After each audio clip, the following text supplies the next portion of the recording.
Have you ever felt invisible in conversations? You try to express yourself, but no one seems to care. It's not because you lack intelligence or value, it's because your words don't carry the weight they should. Here's the truth. The way you speak can either command attention or make you fade into the background. But there's good news. You can change that. As Marcus Aurelius once said, "Let your words be few, but let them be well chosen." In today's video, I'll share timeless communication principles inspired by Stoic philosophy that will help you speak with authority and earn the respect you deserve.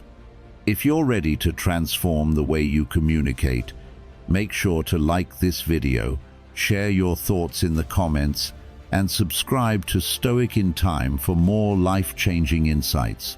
Let's dive in. 1. Set boundaries and stick to them.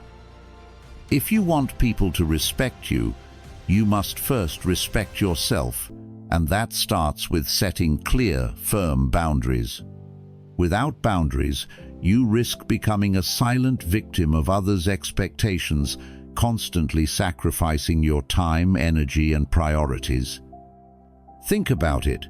How often have you said yes to something you didn't want to do, just to avoid conflict or discomfort? Maybe you stayed late at work to cover for someone else's mistake or agreed to plans you didn't have the energy for. Each time you told yourself it was easier to comply than to say no. But was it really? The truth is, weak boundaries don't make you kind or selfless. They make you invisible. When you constantly accommodate others, you teach them that your needs don't matter. And it's not always malicious. People simply follow the patterns you set. If you allow your time and energy to be treated as secondary, others will too. Setting boundaries isn't about being rude or selfish.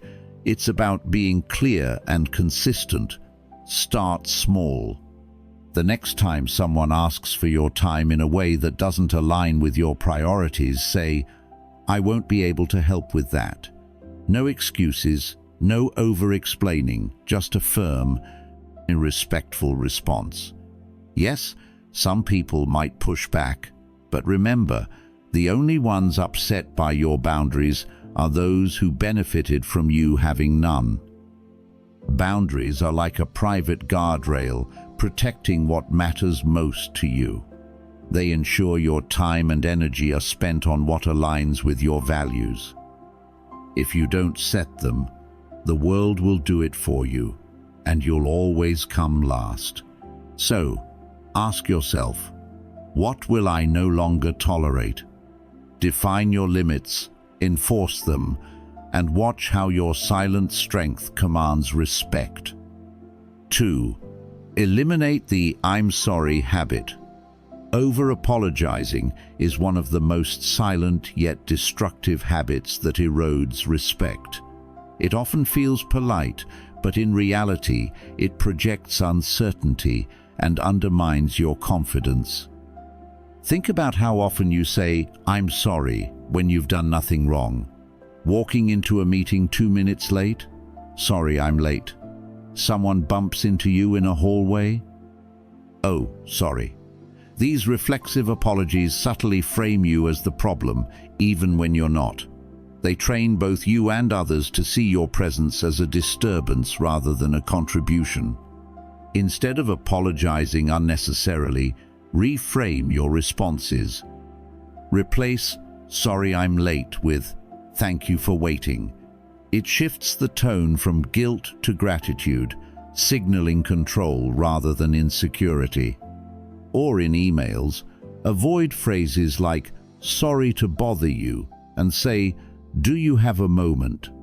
These small changes make a big impact on how others perceive you and how you perceive yourself. The deeper issue with over-apologizing is that it sets a precedent. When you constantly signal that you're at fault, people begin to expect it. They may interrupt you, hand off extra tasks, or dismiss your input because you've unconsciously taught them it's acceptable. Breaking this cycle starts with setting boundaries. If a colleague dumps last-minute work on you, don't say, "Sorry, I'll try." Instead, respond with clarity. "I won't be able to take this on right now." No apology, no guilt, just confidence. Apologies should be intentional, reserved for moments when you've truly made a mistake. Challenge yourself to go a day without saying, "I'm sorry," unless it's necessary. The way you speak about yourself shapes how others treat you. Stop apologizing for your existence, and you'll notice a shift. People will listen more, respect you more, and take you more seriously. 3. Know when to stop talking. Most people don't realize it, but talking too much is one of the quickest ways to lose respect. The more you speak, the less weight your words carry. Silence, on the other hand, is a silent, private weapon, a tool that commands attention and amplifies impact. Think about it. Have you ever been in a conversation where someone kept repeating themselves or over-explaining? Did you respect them more, or did you tune them out? Talking too much often stems from insecurity, the fear of being misunderstood or ignored. But confident people don't feel the need to over-explain. They trust their words to stand on their own. The most respected individuals speak with precision, knowing when to stop and let their silence do the work. So how do you practice this? Start by being mindful of your tendencies. Do you repeat yourself? Do you rush to fill silences? Pay attention. Next, embrace the pause. After making your point, stop. Let your words sink in. Silence isn't awkward, it's powerful. Finally, trim the excess. Ask yourself, what's the simplest way to say this? If people need more information, they'll ask. This skill is especially important in high-stakes situations. Imagine negotiating. You state your position, then pause. The silence feels heavy, but it shifts the power dynamic in your favor. The same applies to arguments or personal conversations. Knowing when to stop talking prevents escalation and maintains respect. Ultimately, knowing when to stop talking is about self-control. It's about understanding that your words have value and that sometimes saying less is the most powerful thing you can do. Speak with purpose, embrace silence, and let your words carry the weight they deserve. 4. Master the art of pausing. Silence is often misunderstood. Most people see it as a void, something to be filled as quickly as possible. But in reality, silence is one of the most powerful tools you can use to command respect.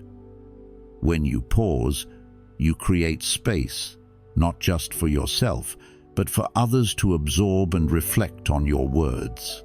Without this space, your message becomes noise, lost in the rush to say more. Think about the last time you felt the need to respond instantly in a conversation. Did your words carry the weight you intended, or did they blur together, forgotten almost as soon as they were spoken? The truth is, speaking without pause weakens your message. It signals insecurity, as if you're afraid of being interrupted or dismissed. But when you embrace silence, you send a different message: confidence, control, and trust in the value of your words. Imagine this. You're in a heated discussion, and instead of reacting immediately, you pause. The silence feels heavy, doesn't it? But that weight shifts the dynamic. It forces the other person to think, to process, to question their own position. You're no longer reacting, you're responding with intention. That's the power of pausing. This skill isn't just for arguments or speeches, it's for everyday life. The next time someone asks you a question, resist the urge to answer immediately. Take a moment, reflect, then speak. That brief silence transforms you from impulsive to thoughtful, from rushed to deliberate. It's a subtle shift, but one that changes how people perceive you. Mastering the art of pausing isn't about saying less, it's about making every word count.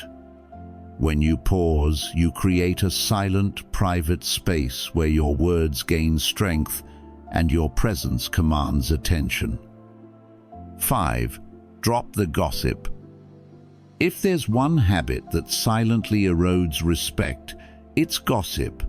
The moment you're seen as someone who talks about others behind their backs, trust is broken. Why? Because if you'll speak about someone else in private, what's stopping you from doing the same to those listening? Gossip feels tempting.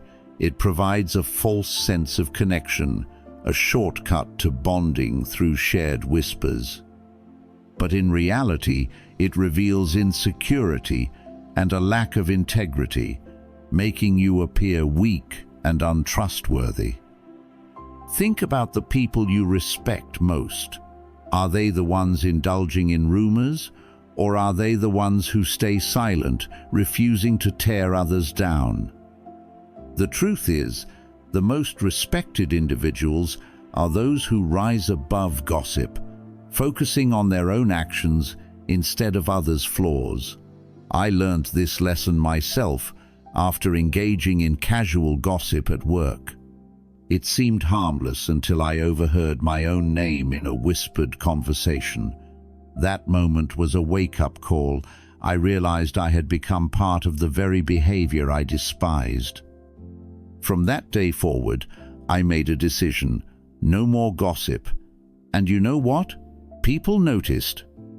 When you refuse to engage in gossip, you stand out as someone who can be trusted, someone who doesn't need to diminish others to feel important. So how do you stop gossiping? First, recognize it for what it is: any conversation about someone that isn't constructive or purposeful. Second, redirect the conversation. A simple "that's their business, let's talk about something else" can shut gossip down without confrontation. Third, surround yourself with people who value integrity over drama. And finally, lead by example. When you refuse to participate in gossip, you build a silent, private reputation of trust and respect, one that speaks louder than any words ever could. 6. Use humor without becoming a clown. Humor is a silent force. It can disarm tension, build trust, and make your message memorable. But like any tool, it must be used with precision. Misused humor can strip you of credibility, turning you into someone people laugh at rather than listen to. The key is balance, knowing when to inject humor and when to stay silent. Think about the last time someone overused jokes in a serious setting. At first, it might have lightened the mood, but as it continued, their words lost weight. People stopped seeing them as a leader and started viewing them as comic relief. Respect isn't earned by the loudest laugh, but by the person who knows how to wield humor strategically. The purpose of humor should always guide its use. Are you diffusing tension, highlighting a point, building camaraderie? If joke serves no purpose beyond entertainment, it's better left unsaid.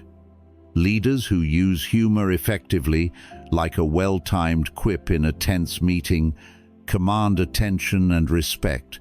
Their humor feels intentional, not desperate. Be cautious with self-deprecating humor. A little humility is relatable, but constant self-mockery erodes your authority. Instead of saying, "I have no idea what I'm doing," say, "This is new territory for me, but I'm learning quickly." The first makes you look incompetent. The second shows confidence and growth. Timing and audience are everything. A sarcastic comment might land with close friends but alienate colleagues in a professional setting. Read the room. Is your humor adding value, or is it a distraction? Finally, don't use humor as a shield. Avoiding vulnerability with jokes might feel safe, but silence and honesty often carry more power. Humor is a tool, not your identity. Use it wisely, and you'll be seen as someone both sharp and unforgettable. In a world full of noise, true respect is earned not by how much you say, but by how intentionally you speak. Set boundaries, eliminate unnecessary apologies, master the power of silence, and choose your words with care. Speak less, but with purpose, and watch how your presence commands attention and respect. Remember, as the Stoics teach us, it's not the volume of your voice, but the value of your words that leaves a lasting impact.